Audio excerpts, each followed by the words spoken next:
आज मेरी शादी की पहली रात थी, लेकिन मुझे अपनी दुल्हन के पास जाते हुए बहुत डर लग रहा था, क्योंकि बार बार मेरे दिल में ये ख्याल आ रहा था कि कहीं मैं खुद पर से काबू ना खो दूं। हालांकि वो ना जाने कब से सज धज कर मेरे कमरे में बैठी हुई मेरा बेसब्री से इंतजार कर रही थी।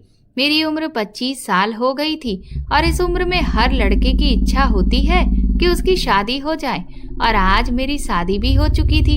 घर में शादी का बस एक छोटा सा फंक्शन रखा गया था। थोड़ी बहुत सजावट की गई थी ताकि सभी को ये पता चल सके कि हाँ, इस घर में कोई खुशी का माहौल चल रहा है। लेकिन ये घर मेरा नहीं था, बल्कि ये घर मेरी मालकिन का था। उनके पति का काफी सालों पहले देहांत हो चुका था और मेरी मालकिन अकेली थी और मैं भी अकेले था।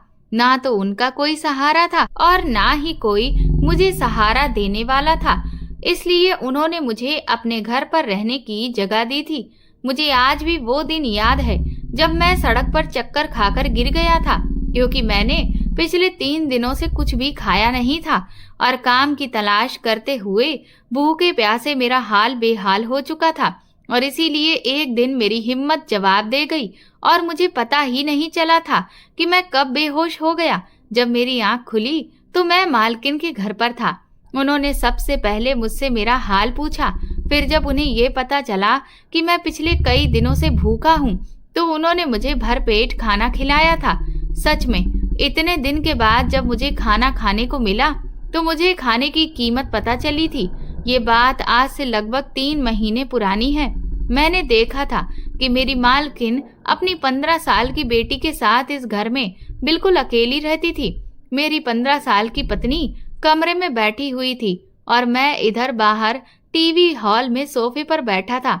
मेरी सास तो सोने के लिए चली गई थी और जो थोड़े बहुत मेहमान थे वो भी अपने अपने घर वापस चले गए थे। लेकिन मैं इस कस में था कि कमरे में जाऊं या ना जाऊं। मुझे बहुत बुरा भी लग रहा था कि मैं एक 15 साल की लड़की के साथ पति पत्नी का रिश्ता कैसे निभाऊंगा।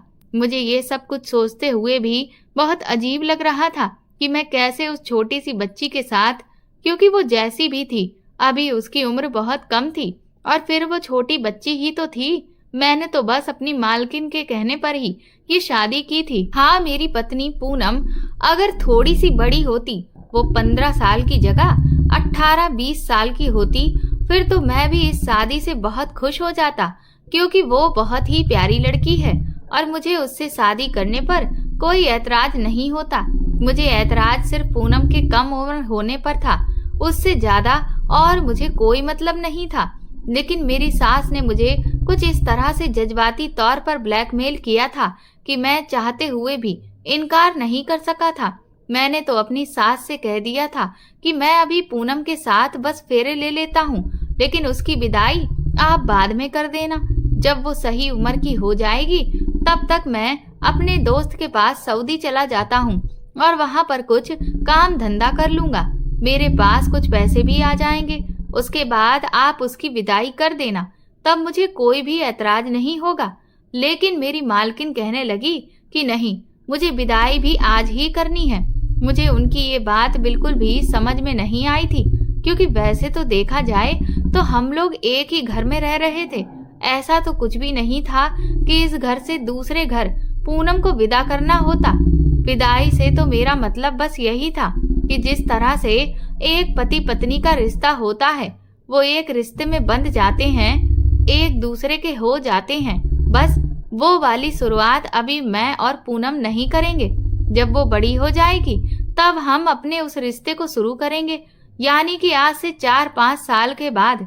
क्योंकि मैं इतनी छोटी सी लड़की से शादी करने को गलत समझता था और ये तो कानूनी जुर्म भी था, और इसीलिए मेरी मालकिन ने ये शादी बहुत खामोशी से करवाई थी। वरना अगर गलती से भी ये बात पुलिस तक पहुंच जाती तो पुलिस हमारे घर आ जाती, क्योंकि इस मामले में तो कानून भी अब बहुत सख्त हो चुका है। इस शादी को लेकर मैं खुद भी काफी हद तक डरा हुआ था, क्योंकि मेरा फ्यूचर भी शादी की वजह से खराब हो सकता था। अगर किसी ने पुलिस में जाकर या कोर्ट में ये बात बता दी कि मैंने एक कम उम्र की लड़की से शादी की है, तो फिर यकीनन है कि मुझे कोई न कोई सजा तो मिल ही जाती। यही सब सोचकर और उदास होकर मैं सोफे पर बैठा हुआ था और मेरी सास के कमरे का तभी अचानक से दरवाजा खुला, जिससे मैं अपनी सोच से बाहर आया। वो अपने कमरे से निकली और मेरी तरफ हैरत से देखकर कहने लगी, तुम अभी तक यहाँ ही बैठे हुए हो? तुम अपनी दुल्हन के पास क्यों नहीं गए? वो तुम्हारा बेसब्री से इंतजार कर रही होगी। अपनी सास यानी कि मालकिन के मुंह से ये बात सुनकर मुझे न जाने क्यों लेकिन बहुत अजीब लगा था। मैं अपने दिमाग में बहुत सारे सवालों को सोच रहा था कि मैं उन्हें आखिर क्या जवाब दूं। अब मैं उनसे क्या कहता कि मैं अपनी दुल्हन के पास नहीं जाना चाहता हूँ, लेकिन मुझसे तो अपनी सास की तरफ देखा भी नहीं जा रहा था। अगर मेरी पत्नी वाकई में दुल्हन बनने के काबिल होती तो मुझे उसके पास जाने में भला कोई ऐतराज नहीं होता, लेकिन वो तो एक छोटी सी 15 साल की बच्ची थी और उसकी उम्र तो अभी गुड्डे गुड्डियों से खेलने की थी। मैंने बहाना बनाते हुए अपनी मालकिन से कहा कि मेरी तबीयत कुछ ठीक नहीं है, तो वो कहने लगी, तुम्हारा कोई बहाना नहीं चलेगा, तुम्हें अपनी दुल्हन के पास जाना ही होगा। मैंने अपने बड़े अरमानों के साथ अपनी बेटी की शादी तुमसे करवाई है और अब इस तरह से तुम मेरी बेटी को दुत्कार नहीं कर सकते हो।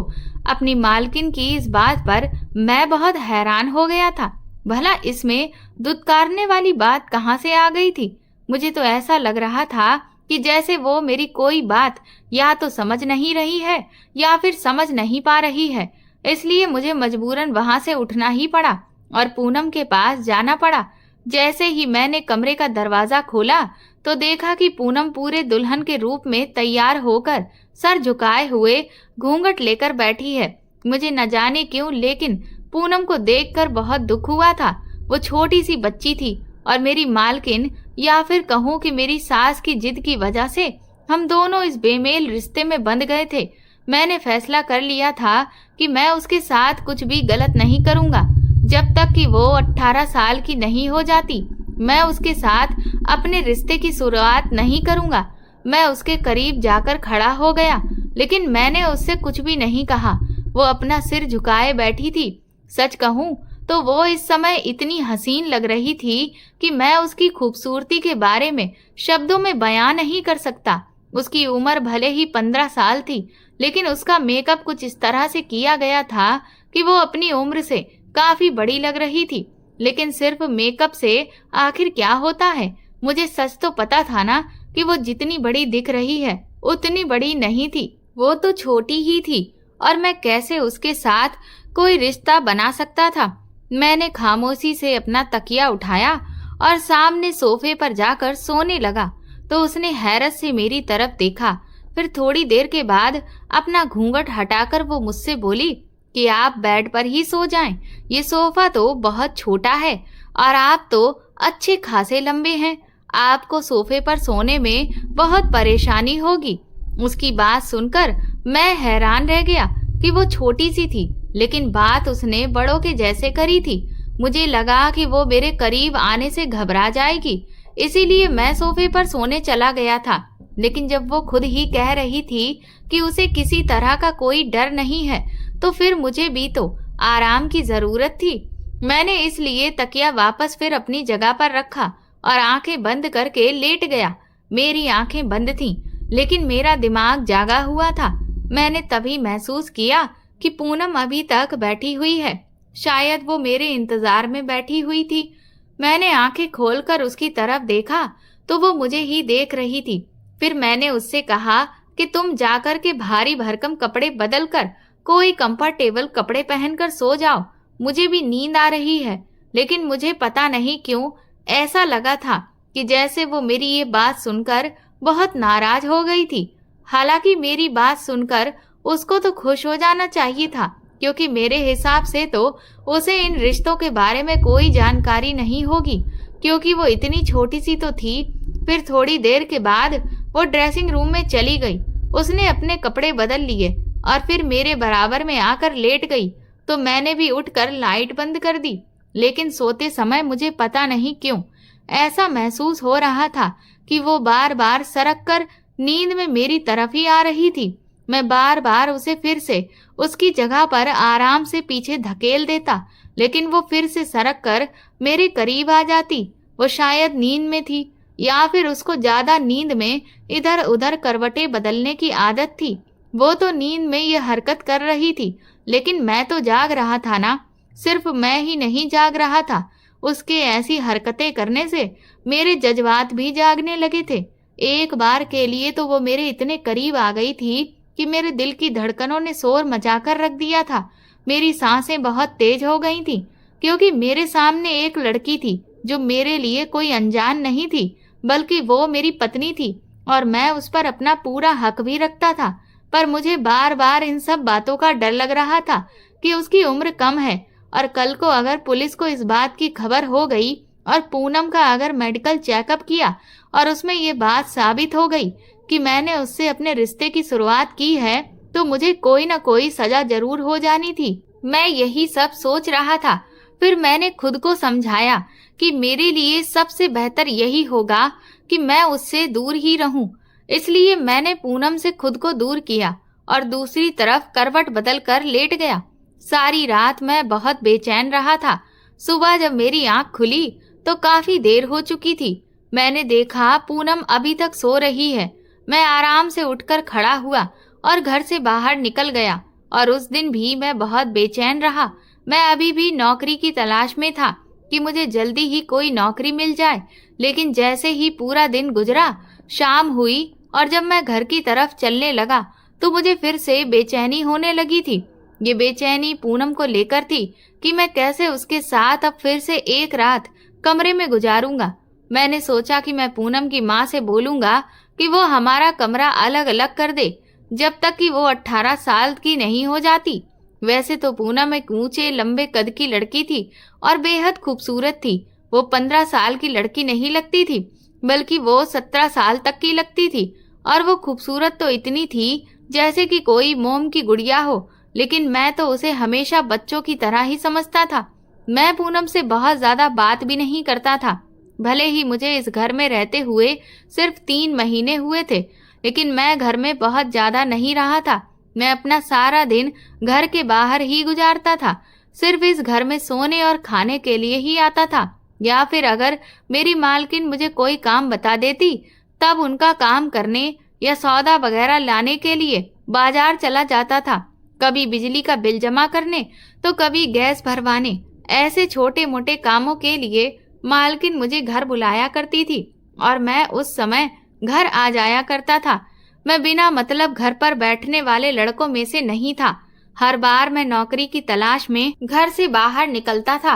नौकरी तो मुझे नहीं मिलती थी, लेकिन कोई छोटा मोटा काम जरूर मिल जाता था, जिसे करके मेरे हाथ में कुछ पैसे आ जाते थे। मेरी मालकिन के घर में मेरी जिंदगी बहुत ही आराम से गुजर रही थी कि एक दिन मेरी मालकिन ने मुझसे एक ऐसी जिद कर दी जिसके बारे में कभी मैं सोच भी नहीं सकता था। मालकिन की तबीयत काफी खराब हो गई थी, तो उन्होंने मुझे अपने पास बुलाया और कहा कि मुझे लगता है कि मेरी जिंदगी का अब कोई भरोसा नहीं है, इसलिए मैं चाहती हूँ कि तुम मेरी बेटी से शादी कर लो। मालकिन की इस बात पर मैं दंग रह गया था, क्योंकि उनकी बेटी सिर्फ 15 साल की थी। वो मुझसे बहुत छोटी थी, लेकिन मालकिन ने तो जैसे इस बात को अपने लिए बहुत ही बड़ी समस्या बना लिया था। उन्होंने रोना शुरू कर दिया और कहने लगी कि अगर मुझे कुछ हो गया तो मेरे बाद मेरी बच्ची का क्या होगा। ये दुनिया बहुत जालिम है और मेरे अलावा तो इसका कोई भी नहीं है। कहीं ऐसा ना हो कि दुनिया वाले मेरी बेटी के साथ कुछ गलत कर दें। मैं तुम पर भरोसा करती हूँ और इसीलिए तुम उससे शादी कर लो। वो काफी दिनों तक मुझे जज्बाती तौर पर ब्लैकमेल करती रही। उन्हें मना करते हुए भी मुझे बहुत बुरा महसूस हो रहा था, क्योंकि मैं पिछले कुछ महीनों से उनके घर में ही पल रहा था, खा पी रहा था। उनकी वजह से ही मुझे रहने के लिए छत मिली थी और इतने समय से मुझे यहाँ किसी भी तरह की कोई तकलीफ भी नहीं हुई थी। दरअसल मेरे माँ बाप तो इस दुनिया में नहीं थे, जिस वजह से मेरी परवरिश मेरे मामा के घर में हुई थी। लेकिन जिस दिन से मेरे मामा मुझे अपने घर लेकर गए थे, वहां मुझे हर रोज दिन रात बेइज्जत किया जाता था। मुझे निकम्मा नाकारा कहकर जलील किया जाता था। मेरा दिल बहुत जलता था। मेरी मामी अक्सर मुझे मामा से पिटवाती रहती थी। जबकि उल्टा मालकिन के घर में मैं बहुत सुकून से रह रहा था। इसलिए मैं हर वक्त इस कोशिश में लगा रहता था कि मैं कोई ना कोई काम शुरू कर लूं, और जब तक मेरे पास अच्छा खासा पैसा नहीं आ जाता जिससे मैं अपना कोई नया काम कर सकूं, तब तक मैं मालकिन के घर पर रह लूंगा। और जो थोड़े बहुत पैसे मैं छोटे मोटे काम करके कमा रहा था, उनको मैं अपने पास सुरक्षित रखना चाहता था, ताकि मैं ज्यादा से ज्यादा पैसे जमा कर सकूं। और फिर जब एक बार मेरा काम ठीक से जम जाए तो उससे जुड़े हुए पैसों से मैं एक छोटा सा घर ले लूं, या फिर मैं कहीं किराए पर कमरा ले लूं, क्योंकि मैं भी मालकिन पर बहुत ज्यादा लंबे समय तक बोझ नहीं बनना चाहता था। उन्होंने मुझ पर जो एहसान किया था उसे तो मैं कभी भी भूल नहीं सकता था। इसी वजह से मैं जल्दी कोई खर्चा नहीं करता था। खाने पीने की चीजों में भी मैं अपना कोई पैसा खर्च नहीं करता। मेरी हर चीज का बोझ मालकिन के ऊपर ही था, जबकि मैं अपने खाने पीने के खर्चे भर का तो कमा लेता था, लेकिन मैं उसे जानबूझकर संभाल के रखता था। ये तो मालकिन थी जिन्होंने मुझे सहारा दिया था और मुझे कभी भी निकम्मा होने का ताना भी नहीं दिया। वो मेरा बगैर दिल दुखाए मुझे अपने पास रख रही थी, जिसके बदले में वो बस मुझसे अपने कुछ छोटे मोटे काम ही कराती थी। और दूसरी तरफ एक मेरे सगे मामा का घर था, जहाँ मुझे खाना तो मिलता था, लेकिन एक एक निवाले के बदले में मुझे 100 ताने सुनने पड़ते थे। हद तो तब हो गई थी जब मेरी मामी ने मुझ पर चोरी का इल्जाम लगा दिया था, और उस दिन मेरे मामा ने मुझे बेतहाशा मारा था। मेरी भी उनसे मार खाने की बर्दाश्त खत्म हो गई थी, और फिर मैं उनका घर छोड़कर भाग गया था। मैंने सोचा कि मैं कोई काम कर लूंगा और अपना पेट खुद ही पाल लूंगा, लेकिन मुझे किसी ने भी काम नहीं दिया, और बस फिर मैं भूखा प्यासा बेहोश हो गया। उस वक्त मुझे मालकिन ने ही सहारा दिया, और जब उन्हें मेरे बारे में सारी बात पता चली तो उन्होंने मुझसे कहा कि मैं उनके पास ही रुक जाऊं। वो कहने लगी कि मैं इस घर में अपनी बेटी के साथ अकेली रहती हूँ, और तुम तो जानते ही हो कि जिस घर में कोई मर्द नहीं होता वहाँ लोगों की गिद्ध की नजरें लगी रहती हैं। तुम इस घर में रहोगे तो हम माँ बेटी को भी सहारा मिल जाएगा, और तुम्हारे सर पर भी छत हो जाएगी। मैं भी उस वक्त बहुत मजबूर था, और मुझे खुद भी कोई आसरा चाहिए था। इसलिए मैंने चुपचाप मालकिन की बात मान ली थी और उनके घर में ही रहने लगा था। लेकिन अब मालकिन ने मेरे सामने ऐसी शर्त रख दी थी जिसे ना तो मैं स्वीकार कर पा रहा था और ना ही इनकार कर पा रहा था। मालकिन के मुझ पर इतने एहसान थे कि मैं मना नहीं कर पाया, लेकिन ये मामला बहुत ही नाजुक था, क्योंकि अगर मैं मना कर देता तो मेरी मालकिन का दिल टूट जाता। एक तो वैसे ही वो अपनी इतनी बड़ी बीमारी से लड़ रही थी, उन्हें हार्ट में प्रॉब्लम हो गई थी, और डॉक्टर ने उन्हें कहा था कि कोई भी टेंशन आपके लिए बहुत खतरनाक हो सकती है, और मैं उन्हें कोई भी टेंशन देना नहीं चाहता था।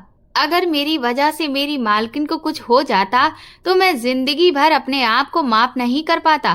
दूसरा, मेरी इस बात से मालकिन का दिल दुख सकता था, और फिर वो मुझे घर से भी निकाल सकती थी, या ये भी हो सकता था कि वो मुझे अपने घर में रखे भी रहती, पर मैं तो उनसे नजरें मिलाने के काबिल नहीं रहता। इसलिए बहुत सोचने के बाद मैं उनकी बेटी से शादी करने के लिए राजी हो गया था। लेकिन मैंने उनसे ये शर्त रखी थी कि वो अपनी बेटी की विदाई 5 साल के बाद करें। लेकिन मालकिन की बात सुनकर तो मेरा सर फटने लगा था जब उन्होंने कहा कि उन्हें शादी के साथ में ही विदाई करनी है। मैंने उनसे कहा भी कि मुझे ऐसी कोई जल्दबाजी नहीं है कि वो तुरंत ही विदाई करें, क्योंकि मैं कहीं भागा नहीं जा रहा हूँ, और भगवान की कृपा से अब आप भी बिल्कुल ठीक हैं, आपको कुछ भी नहीं होगा। तो मालकिन ने कहा कि जिंदगी का कोई भरोसा नहीं है, क्योंकि ये भी तो हो सकता है कि कल को तुम्हें कोई और लड़की पसंद आ जाए और तुम मेरी बेटी को छोड़ दो और फिर उस दूसरी लड़की के पीछे लग जाओ, क्योंकि तुम भी तो अभी जवान हो। कोई भी खूबसूरत लड़की तुमको अपनी मोहब्बत के जाल में फंसा सकती है, और फिर तो मेरी बेटी की जिंदगी बर्बाद हो जाएगी। तुम तो यही सोचोगे कि बस एक शादी ही तो है, तुम्हारे बीच कोई पति पत्नी वाला रिश्ता तो है नहीं, और ना ही किसी बच्चे की डोर है जो तुम्हें आपस में बांध कर रखेगी, और फिर ऐसे रिश्ते को तो खत्म करना तुम्हारे लिए बहुत आसान हो जाएगा। इसीलिए मैं चाहती हूँ कि तुम्हारी शादी के साथ साथ विदाई भी हो जाए और तुम दोनों एक पति पत्नी की तरह रहने लग जाओ। मालकिन ने तो हर तरफ से मेरा रास्ता बंद कर दिया था। देखा जाए तो उनकी बात भी अपनी जगह पर बिल्कुल सही थी, बल्कि अगर मैं कहूँ कि उनका डर अपनी जगह बिल्कुल सही था। हर माँ को ये डर होता है कि उसकी बेटी का क्या फ्यूचर होगा, और पूनम छोटी थी और ये मुमकिन भी था कि मैं किसी और की मोहब्बत में गिरफ्तार होकर किसी दूसरी लड़की से शादी कर भी सकता था, क्योंकि मुझे भी आए दिन काम के सिलसिले में बहुत सी लड़कियों का सामना करना पड़ जाता था। उनसे मेरी बातचीत भी होती थी और कभी कभार दोस्ती भी हो जाती थी, और ये भी हो सकता था कि उनमें से कभी कोई लड़की मुझे बहुत अच्छी लग जाए और मेरा इरादा बदल जाता।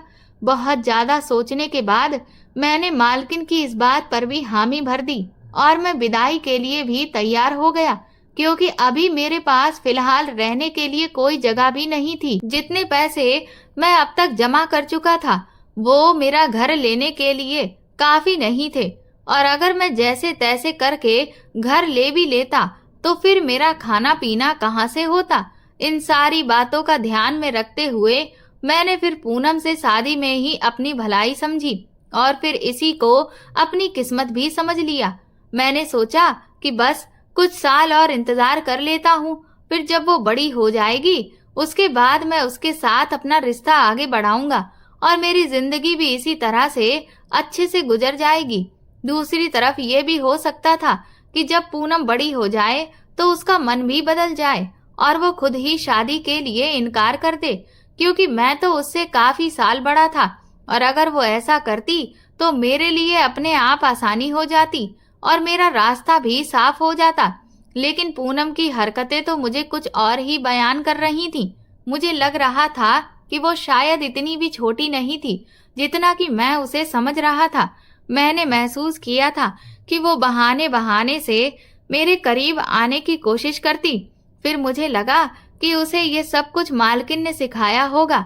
उन्होंने उसे समझाया होगा कि किस तरह से वो मुझसे अपने पति पत्नी वाले रिश्ते की शुरुआत कर ले, ताकि जल्द से जल्द वो उम्मीद से हो जाए और हम दोनों एक मजबूत डोर में बंध जाएं।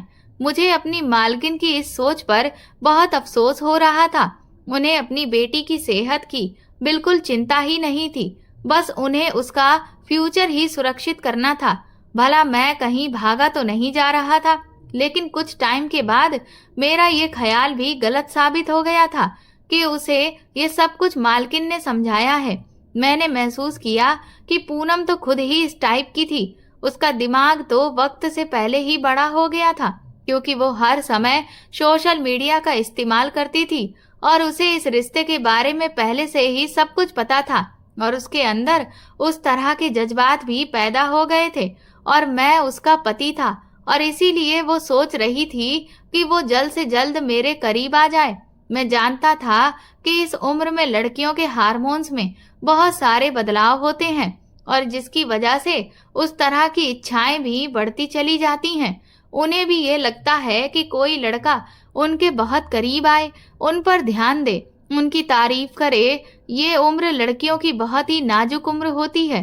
कहते हैं कि इस उम्र में लड़कियों को माँ बाप की केयर की बहुत ज्यादा जरूरत होती है, और अगर ऐसे में उनके ऊपर ध्यान न दिया जाए तो कई बार वो गलत रास्ते पर भटक भी जाती हैं। और पूनम भी अभी इस उम्र से गुजर रही थी। उसके अंदर जो बदलाव आ रहे थे वो उसे बहुत ज्यादा तंग कर रहे थे। पूनम की भी ये इच्छा थी कि मैं उसके करीब जाऊं, उससे अपना रिश्ता आगे बढ़ाऊं, और इसीलिए वो बेधड़क मेरे सामने आ जाती थी। रात में हम एक ही बिस्तर पर सोते थे तो वो मेरे करीब आ जाती। वो मेरे सामने बहुत अच्छे से तैयार होकर आती। वो पूरी कोशिश कर रही थी कि मैं उसकी तरफ खिंचा चला जाऊं। पूनम अभी सिर्फ 10th क्लास में थी। मैं जब भी उसे स्कूल छोड़ने के लिए जाता तो वो मेरी बाइक पर मुझसे चिपक कर बैठने की कोशिश करती थी। मैं उससे कहता था कि पीछे हटकर बैठो तो वो बस कुछ देर के लिए ही पीछे हो जाती, और फिर जैसे ही बाइक थोड़ा सा आगे बढ़ती तो वो दोबारा से मेरे करीब हो जाती थी।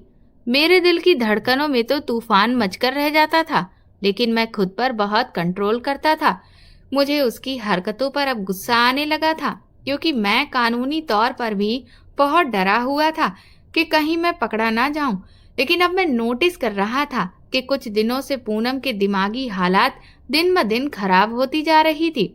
उसे इस बात की बहुत ज्यादा परेशानी थी कि मैं उसके करीब क्यों नहीं जा रहा हूँ।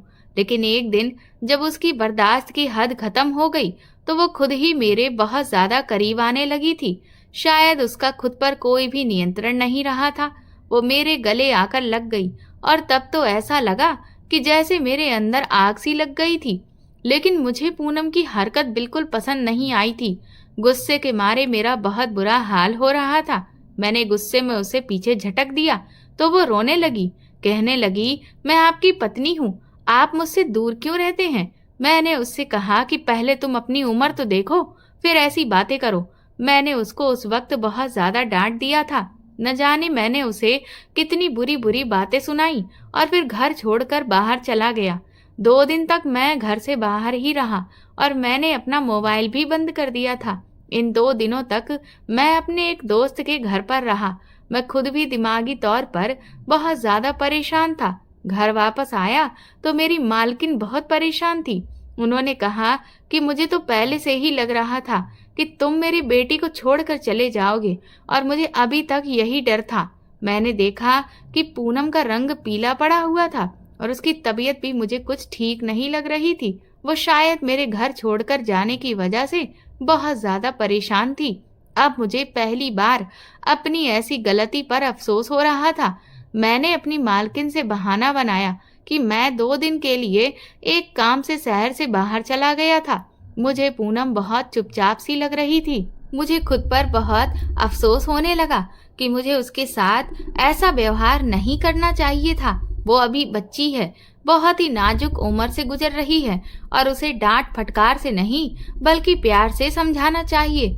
मैं कमरे में गया तो पूनम अपना तकिया उठाकर सोफे पर जाने लगी, क्योंकि उस दिन मैंने गुस्से में उसे बहुत कुछ सुना दिया था। मैंने गुस्से में उसे ये भी कहा था कि तुम आज के बाद मेरे साथ एक बिस्तर पर नहीं होगी, वरना मैं कमरे से बाहर निकल जाऊंगा। मुझे अपनी ये बात याद आई तो मैंने पूनम को पुकारा। मेरे बुलाते ही वो एकदम से डर गई और कहने लगी, प्लीज कमरे से बाहर मत जाइएगा, मैं सोफे पर ही सो जाया करूंगी। उसकी बात सुनकर मैं शर्मिंदा हुआ था। मैंने गहरी सांस भरी और उठकर पूनम के पास आया। मैंने उसका हाथ थामा और फिर उसे बेड पर बिठा दिया। मैंने कहा, मुझे माफ कर दो पूनम, मैंने गुस्से में तुमसे बहुत कुछ गलत बोल दिया। मेरी जरा सी नरमी पाकर वो रोने लगी थी और रोते हुए मेरे गले लग गई। मैं उसे चाहकर भी खुद से पीछे नहीं हटा पाया था, बल्कि मैंने भी उसे सहारा दिया था। वो सिसकियों से रो रही थी और कहने लगी कि मुझे पता है कि मैं आपको बहुत बुरी लगती हूँ। आपने मम्मी की मजबूर करने पर ही मुझसे शादी की है। उसकी ये बात सुनकर मैंने उसका चेहरा अपनी तरफ ऊपर किया। मैंने कहा कि तुम मुझे बुरी नहीं लगती हो, बल्कि तुम मुझे अच्छी लगने लगी हो। अब तो तुमसे दूर रहना मेरे लिए भी मुश्किल होने लगा है, लेकिन मैं तुम्हारे पास नहीं आ सकता क्योंकि तुम कम उम्र हो और मैं तुम्हें इतनी कम उम्र में किसी भी मुसीबत में नहीं डालना चाहता हूँ। आज मैंने उसे अपना हर डर बता दिया था और मुझे लगा था कि मेरी बात सुनकर उसे सुकून हो जाएगा, लेकिन वो तो और भी ज्यादा परेशान हो गई थी और फिर किसी गहरी सोच में डूब गई थी। धीरे धीरे इसी तरह से दिन बीते और फिर मैंने देखा कि पूनम का तो पेट फूलने लगा था और उसकी रंगत भी पीली पड़ने लगी थी। मेरी मालकिन भी उन दिनों बहुत चुपचाप सी रहने लगी थी और अब उनकी बीमारी भी बढ़ने लगी। मैंने मालकिन से पूनम के बारे में कहा कि आप उसे डॉक्टर के पास लेकर जाएं, तो वो कहने लगी कि मैं उसे डॉक्टर के पास ले गई थी, अब मैं उसे दवा दे रही हूँ, वो ठीक हो जाएगी। लेकिन तभी मेरी मालकिन की तबीयत बहुत ज्यादा बिगड़ गई। उनके सीने में फिर से तेज दर्द उठा था। मैं जब तक उन्हें अस्पताल लेकर गया तब तक तो वो दम ही छोड़ चुकी थी और ये सदमा पूनम के लिए भी बहुत बड़ा था। उस समय मैंने उसे जैसे तैसे संभाला था, लेकिन अब मैंने महसूस किया कि उसका पेट कुछ ज्यादा ही बड़ा होने लगा था। फिर मैं उसे डॉक्टर के पास लेकर गया और डॉक्टर ने जब उसका अल्ट्रासाउंड किया और मुझे जो बात बताई उसे सुनकर तो मेरे होश उड़ गए थे। डॉक्टर कहने लगी कि आपकी पत्नी तो 5 महीने की प्रेग्नेंट है, ये बात सुनकर तो मेरा दिमाग घूम कर रह गया था। मैं जिस लड़की को बच्ची समझ रहा था और उसके पास नहीं जाता था, वो तो कम उम्र में ही इस तरह के गुल खिला बैठी थी और अपना गुनाह छुपाने के लिए ही उसने मुझसे शादी की थी। मेरी मालकिन की जल्दबाजी अब मुझे समझ आई थी और पूनम क्यों बार बार मेरे करीब आ रही थी, ये सब कुछ भी अब मुझे समझ आ रहा था। मैं तो अपनी अकल पर हैरान था कि इतनी सी उम्र में पूनम ये सब कुछ कैसे कर सकती थी। डॉक्टर कहने लगे कि आपकी पत्नी बहुत ही कम उम्र है, आप उसका बहुत ख्याल रखें, वरना डिलीवरी में काफी मुश्किलें पैदा हो सकती हैं। मैं जब घर वापस आया तो पूनम को कमरे में ले गया और गुस्से में ले जाकर मैंने उसे बेड पर पटक दिया। मैंने कहा कि मुझे नहीं पता था कि इतनी सी कम उम्र में तुम ये सब कुछ भी कर सकती हो। तुम्हें और मालकिन को मैं ही मिला था तुम्हारा ये पाप छुपाने के लिए। मेरा इतना कहने पर वो रोने लगी और कहने लगी कि इस सब में मेरा कोई दोष नहीं है, क्योंकि मेरे ऑटो ड्राइवर ने मेरे साथ जबरदस्ती ये सब। इतना कहते ही वो सिसक सिसक कर रोने लगी थी और कहने लगी कि मम्मी मुझे डॉक्टर के पास ले गई थी, लेकिन डॉक्टर ने इस बच्चे को हटाने से मना कर दिया था। वो कहने लगी कि अभी मैं बहुत कम उम्र हूँ और इतनी तकलीफ नहीं सह सकती हूँ। उसकी बात सुनकर मैं अपना सर पकड़कर बैठ गया था। पूनम कहने लगी कि आप प्लीज मुझे तलाक मत दीजिएगा, बेशक आप दूसरी शादी कर लेना, लेकिन मुझे अकेला मत छोड़िएगा, क्योंकि मेरा इस सब में कोई दोष नहीं है। वो मेरे कदमों में बैठी हुई थी, लेकिन मैं उसकी तरफ देख भी नहीं रहा था। उसने और उसकी माँ ने मुझे जो धोखा दिया था वो मुझसे बर्दाश्त नहीं हो रहा था। मैं उसे धक्का देकर कमरे से बाहर निकल आया और अब मैं वापस लौट कर नहीं गया। मैं काफी दिनों से सऊदी जाने की तैयारी कर रहा था और सोच रहा था कि मैं पूनम को उसकी माँ के पास छोड़कर सऊदी चला जाऊंगा और फिर 4-5 साल के बाद आऊंगा। तब तक पूनम भी लगभग 19-20 साल की हो जाएगी और फिर मैं उसके साथ अपनी शादीशुदा जिंदगी की शुरुआत करूंगा। लेकिन आज जो सच मेरे सामने खुलकर आया था उसने तो मेरे वजूद को ही हिलाकर रख दिया था।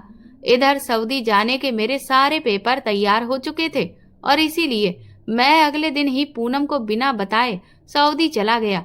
उस समय मेरे दिमाग में बिल्कुल नहीं आया कि वो एक अकेली कम उम्र लड़की है जो कि माँ बनने वाली थी और अभी तो उसके पास उसकी माँ भी नहीं थी और इस अकेलेपन में उसका क्या होता।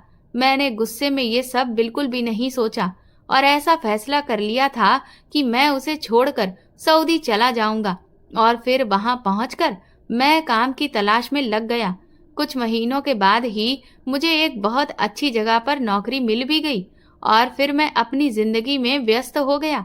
मुझे पता ही नहीं कि मेरे पीछे पूनम का क्या हुआ, लेकिन मैंने जो कुछ भी किया था वो बहुत गलत था और ये एहसास मुझे चैन नहीं लेने देता था। मैं रातों को उठकर बैठ जाता, पूनम का ख्याल मुझे बार बार परेशान करता था और फिर यूं ही वक्त गुजरता रहा और 2 साल बीत गए। 2 साल के बाद मैं हिंदुस्तान वापस आया, क्योंकि मेरा वहां पर 2 साल का कॉन्ट्रैक्ट था। जब वो खत्म हुआ तब मुझे 3 महीने की छुट्टियां दी गई थी। सच कहूं तो मैं उस वक्त सिर्फ पूनम की खातिर ही हिंदुस्तान वापस आया था, वरना अब यहाँ पर मेरा था ही कौन। इन 2 सालों में मेरा दिल बहुत बेचैन रहा था।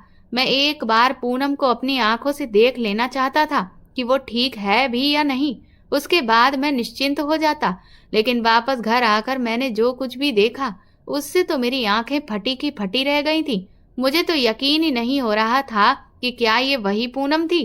वो बिल्कुल हड्डियों का ढांचा बन चुकी थी। उस वक्त वो सामने सोफे पर पड़ी हुई थी। उसका चेहरा ऐसे था जैसे किसी ने पीला रंग लगा दिया हो। हाथ पैर सूख कर बिल्कुल लकड़ी के समान हो गए थे। उसे ऐसी हालत में देखकर मैं तो तड़प कर उसके पास जा पहुंचा था। उसने बड़ी मुश्किल से अपनी आंखें खोलकर मुझे देखा। मुझे देखकर उसे ये विश्वास ही नहीं हो रहा था कि ये मैं ही हूँ। फिर उसने मुझे जब छूकर महसूस किया तो मैंने उससे कहा, पूनम, हाँ ये मैं ही हूँ। और फिर उसकी आंखों से आंसू बह निकले थे। वो रोने लगी और कहने लगी, तुम्हारे जाने के बाद मैंने बहुत तकलीफें सही हैं। पता नहीं भगवान ने अब तक मुझे क्यों जिंदा रखा है। वरना शायद मैं तो उसी दिन मर जाती जब मैंने एक मरे हुए बच्चे को जन्म दिया था। अब भी जब मुझे वो तकलीफ याद आती है तो मैं बुरी तरह से सहम जाती हूँ। उस समय यहाँ मुझे तसल्ली देने वाला मेरा कोई भी अपना नहीं था। वो रो रो कर अपने आप बीती सुना रही थी और बस मैं चुपचाप सुन रहा था। मेरा दिल उसकी हालत पर खून के आंसू रो रहा था। उसकी हालत का जिम्मेदार सिर्फ और सिर्फ मैं था। वो कहने लगी, तुम्हारे जाने के बाद मेरा कोई भी नहीं था। पापा की जो दुकान माँ ने किराए पर उठा रखी थी, उसके किराए से ही मैं अपना खर्चा चला रही थी। लेकिन जिंदगी जीने के लिए मेरे पास कोई भी उम्मीद नहीं बची थी। बस मैं हर वक्त मर जाने की दुआएं मांगा करती थी। मैं तुम्हें इस बात का कसूरवार नहीं ठहराती हूँ, क्योंकि तुम्हारे साथ भी तो धोखा ही हुआ था। लेकिन शायद गलती इसमें मेरी भी नहीं थी, क्योंकि मेरे साथ भी जो कुछ भी हुआ था